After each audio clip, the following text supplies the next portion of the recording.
गृहिणीच्या डोक्यावर जर बीम येत असेल, तर तो तुम्ही फॉल सिलिंगने किंवा पी-ओ-पीने तो बंद करून घ्यायला पाहिजे. तर की 7 घोडे आहेत, ते पळतायत किंवा पाण्याचं चित्र. तर आपण कोणीही ते चित्र घरामध्ये लावू शकतो. उत्तर दिशा जर तुमची बंद हं. असेल, तर उत्तर दिशेला एक संथ समुद्र मोठा, ते चित्र तुम्ही लावू शकता. पूर्वेला घोडे लावल्या, तुम्ही 7 घोड्यांचं जर चित्र लावलं, तर तुमच्या घोडदौड वाढत जाते, कामं तुम्हाला येत जातात. प्रकाश संपून काळोख येतो.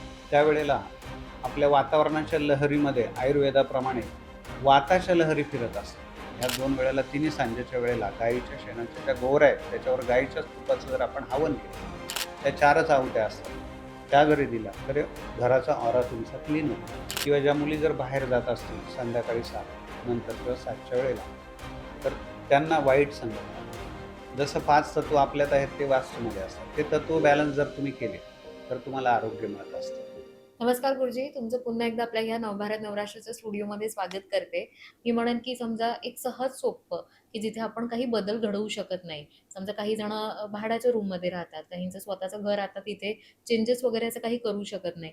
तर काय साधे सोपे असे 5 उपाय असेल किंवा काही उपाय की ज्याच्यामुळे घर, कुटुंब एक सुखी राहील. मग ते एक आरोग्यदायी असो किंवा कौटुंबिक सौख्य असो आणि करिअर वाईज सुद्धा छान असो. तर त्यांच्यासाठी काय उपाय सांगाल? आता कसं असतं वास्तूमध्ये हं. आपल्याला पूर्व दिशा आरोग्य देणारी असते. प्रगती करिअर करणारी असते. उत्तर दिशा पैसे आणि धनसमृद्धी देणारी असते. जसं 5 तत्व आपल्यात आहेत ते वास्तूमध्ये असतात. ते तत्व बॅलन्स जर तुम्ही केले, तर तुम्हाला आरोग्य मिळत असतं.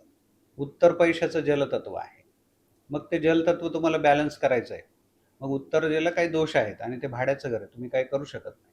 तर मग तिकडे एका काचेच्या बाउलमध्ये तुम्ही पाणी ठेवा अच्छा. आणि तिथे उत्तरेच्या दिशेला, उत्तर उत्तर दिशेला, कॉर्नरला. उत्तरेला, उत्तर मध्यावर ठेवा अच्छा. आणि तिथे चांदीचा तुपाचा दिवा लावा. जर तुम्हाला ते परवडत नसेल, तर तुम्ही साधा तांब्याचा दिवा देखील उत्तरेला लावा. उत्तरेला पाणी ठेवा. उत्तरेची जागा स्वच्छ ठेवा. उत्तरेला आरसा लावा. तर त्याने उत्तर ओपन होऊन तुमचे आर्थिक मार्ग मोकळे होतील. मोकळे होतात. दुसरी पूर्व आरोग्याची दिशा आहे. मग पूर्वेला जर तुमच्या काही दोष आरोग्य पूर्व बंद आहे, मग तुम्हाला आरोग्य डोळ्याचे त्रास, हाडांचे त्रास होतात. मग ते तुम्ही बदलू शकत नाही, भाड्याचं घर आहे. मग तुम्ही तांब्याचा दिवा लावा. तिळाच्या तेलाचा पूर्वेला तांब्याचा दिवा, एक सूर्याचं चित्र लावा. पूर्वेला एक असं ग्रीन पोस्टर लावा, की ज्याच्यामध्ये तुम्हाला डेप्थ आहे, पुढे रस्ता जातोय, हिरवं हे आहे आणि पुढे रस्ता दिसतोय, अच्छा, म्हणजे ग्रीनरी आहे. नेचर आहे, ग्रीनरी आहे हां, आणि हां. एक आणि रस्ता रस्ता चाललाय, जातोय, जातोय असं. डेप्थ आहे. असं बरोबर. चित्र तुम्ही पूर्वेला लावा. पूर्वेला लावा. जेणेकरून तुम्हाला प्रगतीचे मार्ग मिळतील. नैऋत्य ही स्थिरतेची दिशा आहे आणि नैऋत्येला जर काय अशा अडचणी तुम्हाला जाणवत असतील, तर नैऋत्य दिशेला तुम्ही शिशाचं पिरॅमिड ठेवा. पिवळा रंग देऊन शिशाचं पिरॅमिड जर तुम्ही तिथे ठेवलं आणि नैऋत्य पितरांची दिशा आहे.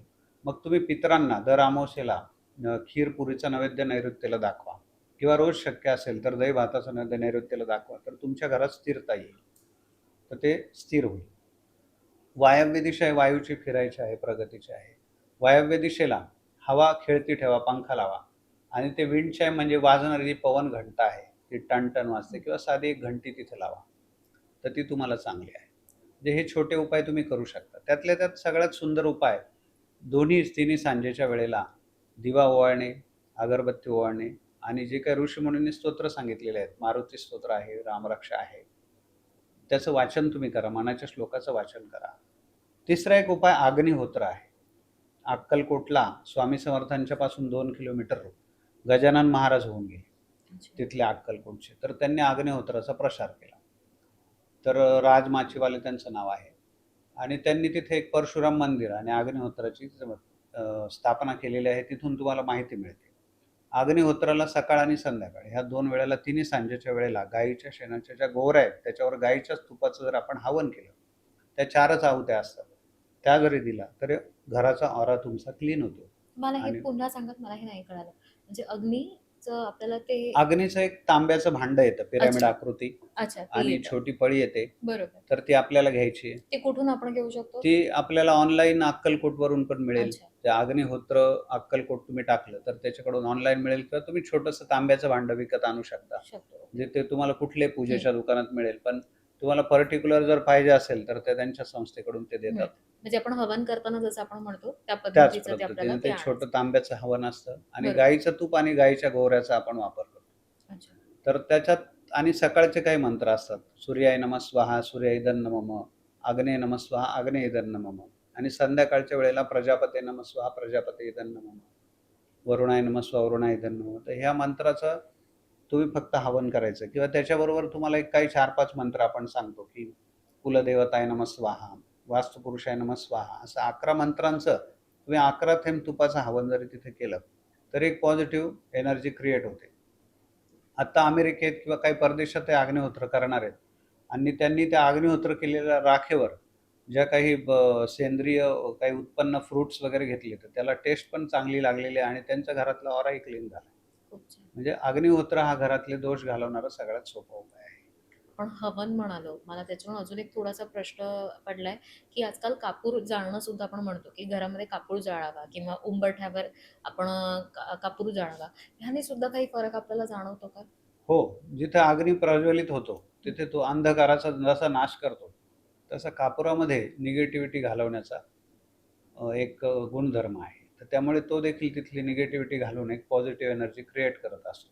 अच्छा. त्यातल्यात भीमसेन कापूर हा तुम्हाला पॉझिटिव्हिटी निर्माण करतो आणि त्याच्यामध्ये आपण कोरोनात बघितलं की त्यातनं जे काही व्हायब्रेशन निघतात त्यामुळे तुम्हाला ऑक्सिजनही मिळत असतो. गुरुजी जसं तुम्ही मगाशी एक चित्र म्हणालात, की ग्रीनरी आणि त्याच्यामध्ये डेप्थ. आजकाल अनेक ठिकाणी सोशल मीडियावरती ऐकण्यात येतं, की 7 घोडे आहेत, ते पळतायत किंवा पाण्याचं चित्र. तर आपण कोणीही ते चित्र घरामध्ये लावू शकतो, कुठल्या ठिकाणी लावावं किंवा काही त्याच्यामागे सुद्धा काही आहे का, की तुमची ही रास आहे किंवा तुम्हाला ह्यामध्ये प्रगती हवी आहे, तर हे चित्र तुम्ही घरामध्ये ते आणावं आणि लावावं? हो, आता उत्तर दिशा जर तुमची बंद हं. असेल तर उत्तर दिशेला एक संथ समुद्र मोठा ते चित्र तुम्ही लावू शकता. तर त्याला व्हर्च्युअल रेमेडी असं म्हटलं जातं, की ती तुमच्या मनावर परिणाम करत असते. जशा बऱ्याचशा गोष्टी आपण NLP ऐकलेलं आहे. हो, हो. न्यूरो लिंग्विस्टिक हो. प्रोग्रामिंग. तर त्याच्याप्रमाणे त्या काही गोष्टी तुमच्या मनावर ज्या डोळ्याने बघतो त्या काम करतात. मग त्या व्हर्च्युअल रेमेडीमध्ये तुम्ही जर ते पाण्याचं चित्र लावलं तर उत्तरेला तुम्हाला फायदा होतो. आता विषय झाला घोड्यांचा. हं. तर त्या तत्वाच्या त्या गोष्टी आहेत. म्हणजे 7 घोडे हे 7 वाराचं प्रतीक आहे, की 7ही वार तुमची घोडदौड झाली पाहिजे. मग जर सफेद रंगाचे घोडे असतील तर ते तुम्ही उत्तरेला लावायचे. निळ्या रंगाचे घोडे पण उत्तरेला चालतात. सफेद रंगाचे घोडे पश्चिमेला पण चालतात. लाल रंगाचे घोडे जर 7 असतील तर ते तुम्ही पूर्वेला लावायचे आणि दक्षिणेला लावायचे.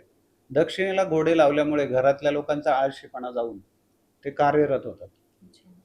पूर्वेला घोडे लावल्या तुम्ही 7 घोड्यांचं जर चित्र लावलं तर तुमच्या घोडदौड वाढत जाते, कामं तुम्हाला येत जातात. उत्तरेला निळ्या रंगाचे घोडे तुम्ही लावू शकता. वायव्येला देखील निळ्या रंगाचे घोडे लावल्यामुळे तुमची प्रगती होत असते. अच्छा. 12ही महिने आपल्याला काम मिळावं असं जर तुम्हाला वाटत असेल तर लाल रंगाचे घोडे 12 लाल रंगाच्या घोड्यांचं पोस्टर तुम्ही दक्षिणेला लावा. दक्षिण म्हणजे दक्षिणेच्या भिंतीवरती ते दक्षिणेच्या पोस्टर असेल, भिंतीला त्याचं तोंड उत्तरेकडे उत्तरेला येईल. असेल. किंवा निळ्या रंगाचे जर घोडे असतील 12 ते तुम्ही वायव्येला लावा. त्यामुळे तुमच्या प्रगती म्हणजे 12ही महिने तुमचे सतत कामात जातात.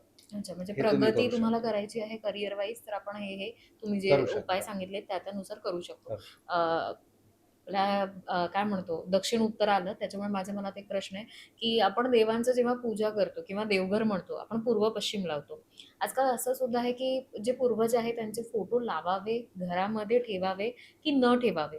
आणि जर आपण ठेवत असू तर ते कोणत्या दिशेला असले पाहिजे? म्हणजे त्यांचं तोंड किंवा आपण ती भिंत कोणत्या भिंतीला तो फोटो लावला पाहिजे? बरोबर आहे. हा तसा कळीचा मुद्दा आहे. बरेच लोक याच्यामध्ये विरोधाभास पण आहे. परंतु एक सिंपल गोष्ट आहे. म्हणजे पूर्वापार आपल्याकडे ते फोटो आपण लावत होतो आणि ते आपण लावले पाहिजेत. वास्तूमध्ये एक नैऋत्य दिशेला पितृ नावाचा कोपरा आहे, कप्पा आहे, की तिथं पितृदेवता सांगितलंय. तर सगळ्यात बेस्ट तुम्ही ते त्या पितृ कप्प्यामध्ये लावा आणि त्याचं तोंड तुम्ही उत्तरेलाही करू शकता. पितृ कोपरा जो नैऋत्य कोपरा येतो त्याच्यातून तुम्ही उत्तरेला आणि दक्षिणेला किंवा उत्तर पूर्वेलाही त्याचं तोंड तुम्ही करू शकता. अदरवाईज ते जर तुम्हाला शक्य नसेल तर दक्षिण ही यमाची दिशा आहे आणि पितृलोक यमाकडे जातात, आपले पितर यमाकडे हो. जातात असं आपण म्हणतो. तर मग तुम्ही ते दक्षिण भिंतीला उत्तरेला तोंड करून लावू शकता. आणि काय असतं, तुमची श्रद्धा नसेल तर तुम्ही ते नाही लावले तरी चालतील. कारण काय होतं, कधी आपण फोटो लावतो त्याच्यावर धूळ बसते, त्याचा आपण हार ठेवतो तो काढत नाही मग जर तुम्ही त्याची तुम्ही उपासना पूजा करू शकत नसाल, तर ते ते न लावलेले सगळ्यात चांगले. पण तुम्ही श्रद्धावान असाल आणि त्याची व्यवस्थित उपासना करत असाल, तुम्हाला खरंच त्यांच्याप्रती प्रेम असेल, तर त्यांची स्मृती म्हणून तुम्ही ठेवू शकता.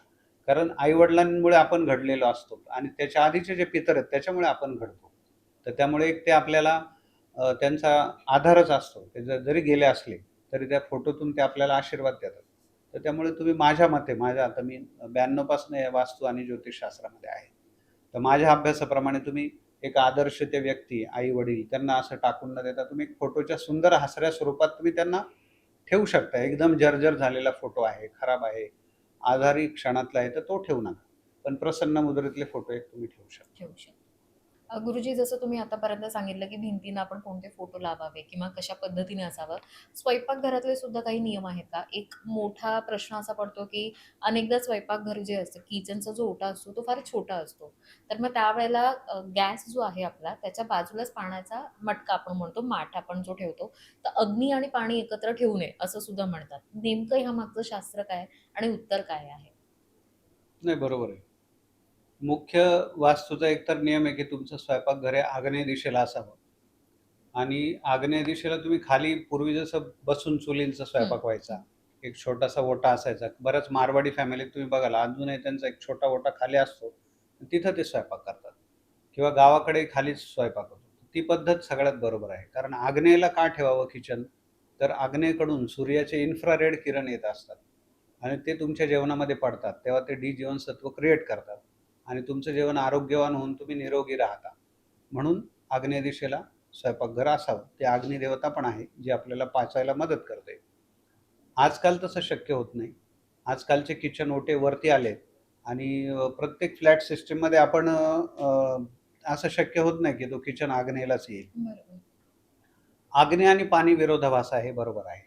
अग्नी हा पुरुष मानला जातो आणि पाणी हे स्त्री मानली जाते. ज्या घरामध्ये अग्नी आणि पाणी जवळ-जवळ येत असेल, तर तिथे वादविवाद निर्माण होऊ शकतो. स्त्री-पुरुषात संघर्ष निर्माण होतो. तर मग असं होऊ नये म्हणून किचनमध्ये एक आपण काळजी अ, अशी घेतली पाहिजे ती म्हणजे, की जर तुम्ही एका ठिकाणी आता आपल्या जागाही हं. छोट्या असतात. बरोबर. फक्त जो गॅस ठेवलेला आहे, तर त्याच्या बाजूला जर पाणी येत असेल, तर त्याच्यामध्ये लाकूड हे वृक्ष तत्व आहे. ते अग्नी आणि पाण्याला बॅलन्स करतं. म्हणजे लाकूड पाण्यावर तरंगतं. बरोबर आहे? आणि जाळून ते अग्नी पण क्रिएट करतं. आणि लाकूड हे पाण्यावर वाढतं. म्हणजे वृक्ष वाढतो पाण्यावर हं, हं. आणि त्यातून अग्नी निर्माण होतो. तर त्या दोघांच्यामध्ये संगनमत करणारं लाकूड हे तत्व आहे. मग तुम्ही जर गॅसच्या शेजारी सिंक येत असेल तुमचा, हं. तर त्याच्यामध्ये एक लाकडाची पट्टी ठेवायची. त्याला तांब्याची तार गुंडाळायची. म्हणजे त्याच्यात एक सीमारेषा तयार होते. अग्नी हा त्याच्या पाण्यापासून वेगळा होतो आणि तुम्हाला असं आढळेल, की हा उपाय तुम्ही करा.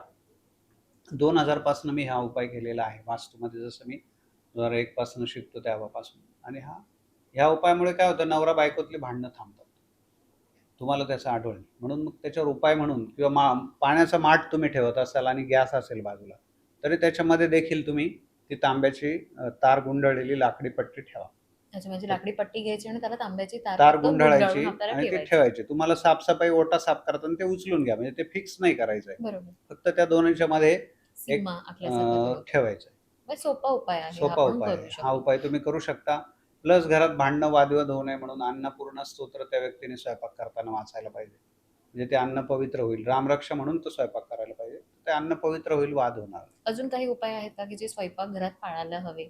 स्वयंपाकघरामध्ये शक्यतो जी गृहिणी आहे, ते किचन आता आजकालचे किचन तर तसे म्हणजे व्यवस्थित आलेले आहेत. परंतु तिच्या डोक्यावर जर कुठल्याही प्रकारचा असा बीम येत असेल, तर ती आजारी पडू शकते. तिची चिड होऊ शकते. म्हणून मग गृहिणीच्या डोक्यावर जर बीम येत असेल, तर तो तुम्ही फॉल सिलिंगनी किंवा पी-ओ-पीने तो बंद करून घ्यायला पाहिजे. त्याचबरोबर टोकदार वस्तूचे जे कोपरे आहेत, टेबलाचे कोपरे, सुरी, चाकू याचं टोक त्या गृहिणीकडे येता कामा नये. ते तसं येत असेल, ते उघडे ठेवलेले असतील, तरी तिला चिड होते आणि तिला त्रास होऊ शकतो. म्हणून स्वयंपाकघरात हीच काळजी घ्यायची, की वरती तिच्या डोक्यावर बीम येता कामा नये किंवा 2 बीमच्या मध्ये तिने स्वयंपाक करायला नको आहे. ही काळजी अच्छा. तुम्ही घेऊ शकता. अनेकदा गुरुजी सगळीजण आपण आता जसं म्हणतो की आपल्याकडे शास्त्र किंवा आपल्याला एक संस्कार म्हणतो जे झालेले आहेत की 7चा टाइम आला की आपण शुभंकरोती म्हणणं, देवाची पूजा 2 मिनिटं दिवाबत्ती लावणं, उदबत्ती लावणं. पण काही जण आजही पूजा अर्चा करत नाही कारण ते म्हणतात की आम्ही मनातून देवाला मानतो. आम्ही मूर्ती किंवा आपण जे म्हणतो की दगडात देव नाही तर माणसात देव आम्ही शोधतो. पण जर का घरामध्ये देवघर आहे आणि त्याची पूजा होत नसेल तर त्याचेही काही दोष लागतात का? हो, बरोबर आहे. जर तुमच्याकडे देवघर आहे, त्या मूर्तीमध्ये प्राणप्रतिष्ठा झालेली आहे, तर मग त्याचे उपचार असतात. म्हणजे जसं तुम्ही जेवता, तसं देव पण तिथं आलेले असतात. त्यांनाही त्यावेळेला जेवण देणं गरजेचं असतं. मग तुम्ही दूध साखरेचा नैवेद्य दाखवा, पेढे, मिठाई, काजू, बदाम, भाजी-भाकरी जे काही तुम्हाला दाखवायचं तो नैवेद्य दोन्ही वेळेला त्यांना दाखवणं गरजेचं असतं. त्यांना जसं आपण अंघोळ करतो तशी अंघोळ त्यांनाही घालणं गरजेचं असतं. ते जर तुमच्याकडे होत नसेल, तुम्ही तिथे बसत नसाल, दिवा लावत नसाल, तर ते नाराज होतात आणि त्यांचे उलट परिणाम आपल्याला मिळू शकतात. आणि जर बरेच दिवस त्या घरामध्ये त्यांची पूजा होत नसेल, तर मग तिथे एक पिशाच्य वृत्ती ती जागा घेते आणि निगेटिव्हिटी येऊन मग त्या घरात सतत वादविवाद, भांडणं निर्माण होत असतात. आता दुसरी महत्त्वाची गोष्ट आहे, की देव जे आहेत, त्यांचं तिथे समोर दिवा लावणं हे संध्याकाळची जी वेळ असते आपली, तिन्ही सांजेची वेळ, त्या टायमाला आपण दिवा लावणं खूप गरजेचं आहे. कारण दिव्यामुळे अग्नी प्रज्वलित होतो. अग्नीमुळे अंधकाराचा नाश होतो आणि निगेटिव्ह एनर्जीचा नाश होत असतो. संध्याकाळची तिन्ही सांजेची वेळ त्याला संध्यकाळ म्हटलंय. म्हणजे सूर्य मावळत असतो, अंधार पडत असतो. ऊन संपलेलं असतं, थंडी यायला सुरुवात झालेली असते. प्रकाश संपून काळोख येतो. त्यावेळेला आपल्या वातावरणाच्या लहरीमध्ये आयुर्वेदाप्रमाणे वाताच्या लहरी फिरत असतात. ह्या वेळेला जी मुलं बाहेर जातात किंवा ज्या मुली जर बाहेर जात असतील संध्याकाळी 7 नंतर किंवा 7च्या वेळेला, तर त्यांना वाईट संगत लागते. जी मुलं जातात त्यांना व्यसन लागतं. त्या मुलींना काहीतरी वाईट संगत लागते. तर ते तसं होऊ नये म्हणून ऋषीमुनींनी ही आपलं रिच्युअल दिलेलं आहे, की ह्या वेळेला तुम्ही घरात या, दिवा लावा. त्या अग्नीमुळे तो वाद संपेल. तुमचे जे विचार आहेत, विचारात जे द्वंद्व निर्माण होतं, वाईट काहीतरी अट्रॅक्ट त्यावेळेस निगेटिव्ह अंधार आल्यामुळे काहीतरी निगेटिव्ह एनर्जी येते. तर त्यावेळेला तुमच्यामधले वाईट विचारांना हे मिळावं म्हणून आपण शुभं करोती म्हणतो, की शुभं करोती कल्याणम आरोग्यम धनसंपदा. म्हणजे आता वाईट विचार येणार आहेत, पण मग त्याच्या आधीच मी दिव्याला प्रार्थना करतो, की वाईट विचार जाऊ दे, सगळं शुभ होऊ दे. बरोबर आहे. दिव्या दिव्या दीपत्कार कानी कुंडल मोतीहार दिव्याला पाहून नमस्कार. किंवा मग आपण पूर्वी पाढे वाचायचो, की ज्याने तुमची मेमरी शार्प व्हायची. परोसा त्याला म्हणायचे. त्यानंतर मग आपण रामरक्षा म्हणतो, रामरक्षा तुमचं म्हणायचं. हां, तेच. संरक्षण व्हावं. म्हणून मग 7च्या आत तुम्ही घरात येता. तर तुम्ही त्या वातविकार, वाताचा जो फेरा आहे किंवा भूत-प्रेत त्यांचे ते काळ सुरू होतो. त्यांचं त्या फेऱ्यात तुम्ही अडकत नाही आणि घरात तुम्ही पॉझिटिव्हिटीमध्ये संरक्षण होतं. म्हणून आयुर्वेदाप्रमाणे पण सांगितलंय, की तुम्ही त्यावेळेला घरात ह्या गोष्टी दिवा लावणे, मंत्रोच्चार करणे खूप गरजेचं आहे आणि बऱ्याच वेळेला तुम्ही बघता, की बरेच जुन्या मंदिरांमध्ये त्यावेळेला आरती होते. हो. या अशा गोष्टी त्याच वेळेला होत असतात. इव्हन आता तुम्ही जसं म्हणालात आपण शुभंकरोती म्हणतो. हं. त्यासोबतच आजकाल हे सुद्धा आहे, की श्रीसूक्त जे आहे, तर महालक्ष्मी स्तोत्र किंवा असे काही जे मंत्र आहे किंवा श्लोक आहे, खरंच यांचा आपल्या बॉडीवरती किंवा आपल्या सगळ्या घरामध्ये इफेक्ट होतो का? की जर का हे श्लोक घरामध्ये आणि कोणते असे श्लोक असतील, की जे प्रत्येक घराने किंवा कुटुंबामध्ये ते ऐकले गेले पाहिजे त्या वेळेला, की ज्याने त्यांना सुद्धा त्या गोष्टींचा फायदा होईल आणि इफेक्ट जाणवेल? हे पहा, हे जे स्तोत्र आहेत, ते व्हायब्रेशन्स आहेत. जसं इकडनं तुम्ही बोलता, तुमच्या मोबाईलचे व्हायब्रेशन्स ॲम्प्लिफाय होऊन दुसरीकडे ते जातात. जसं आत्ता जर मी तुम्हाला शिव्या द्यायला सुरुवात केली, तर तुम्ही हे माईक बंद कराल, बरोबर. चालू लागाल. मी म्हटलं, "उठ, चल, निघ, इथं काय चाललंय तुझं?" हं, हं. हा माझे साधे शब्द आहेत. बरोबर, बरोबर. तुझ्या आई-वडिलांना काय अक्कल आहे का? कशी बसलीस तू? बरोबर, तर तुम्ही रागवाल. बरोबर, हे शब्द तुमच्यावर परिणाम करतायत. बरोबर. मग ते मंत्र आहेत. ते तुमच्या बॉडीच्या चक्रांवर परिणाम करतात. आपला अ पासून अ, ब, क ह्या प्रत्येक मंत्र आहे आणि तो तुमच्या बॉडीवर 7 चक्रांवर परिणाम करतो. मग ते मंत्र म्हटल्यानंतर जर गणपती बाप्पा आहे, तुम्ही गणपती अथर्व शीर्ष ते जर तुम्ही म्हणता, तर ते तुमच्या बुद्धीवर काम करतं. मग म्हणून मुलांना शिक्षणासाठी सरस्वती आणि गणपती यांचे जे मंत्र आहेत, त्याची रचनाच अशी आहे, की तुमची जी बुद्धी आहे, म्हणजे हे आज्ञाचक्र, सहस्रार चक्र, ते जागृत होऊन तुम्ही कॉन्सन्ट्रेट होता आणि मग तुम्हाला एकाग्रता वाढते.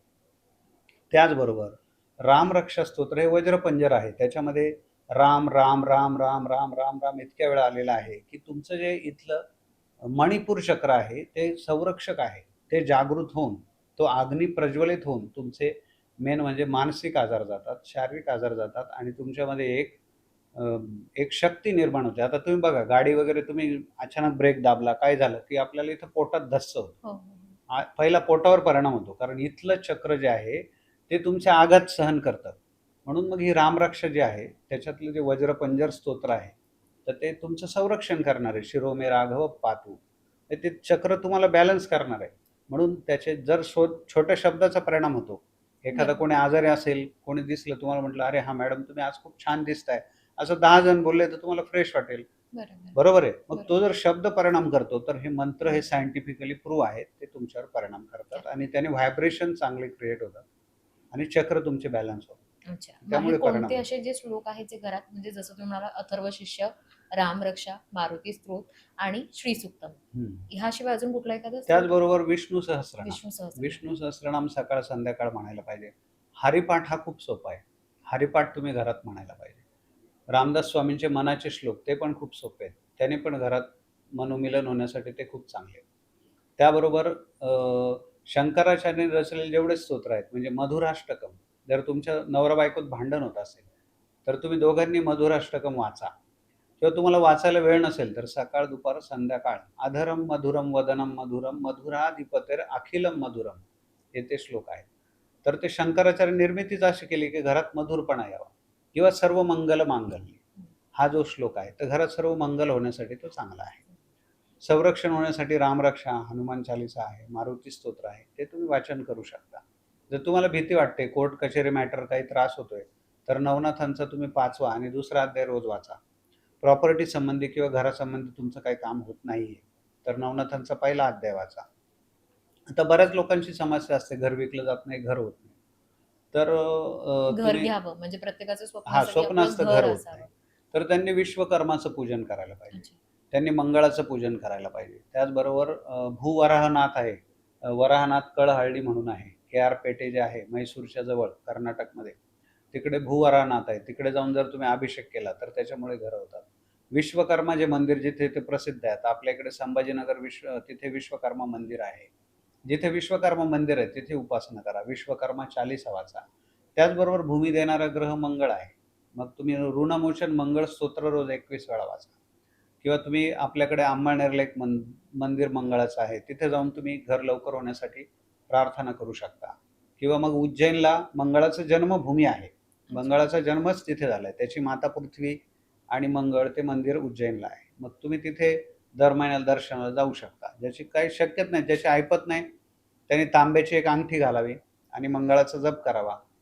ओम अंगारकाय नमः किंवा मंगळाचं स्तोत्र वाचावं किंवा मग मंगळाचा अभिषेक करावा. नाही जमत असेल तर मंगळाची उपासना, ध्यानधारणा करावी. एक साधा सोपा उपाय काय सांगाल? समजा ह्या कुठल्याही ठिकाणी तीर्थस्थानी जायला जमत नसेल किंवा काही करायला जमत नसेल, तर असे काही 21 दिवस किंवा 11 दिवस किंवा काही एखादा साधा सोपा उपाय की जो घरच्या घरी करू शकतो आणि प्रत्येकाची जी इच्छा असते की आपलं स्वतःचं घर व्हावं, स्वप्नपूर्ती व्हावी, ते त्यांची इच्छा ते स्वप्न पूर्ण करू घर शकतात. होण्यासाठी हनुमान उपासना पण खूप चांगली आहे. अच्छा. तर त्यातल्या त्यात हनुमान वडवानल हे स्तोत्र जे आहे, ते तुम्ही हातामध्ये 21 उडीद ठेवून 21 वेळा रोज म्हणायचं आहे. हं. असं 121 दिवस करायचं आणि ते उडीद आणि जाड मिठाचे 21 खडे, ते तुम्ही मारुतीच्या मंदिरात ठेवून यायचे रोज.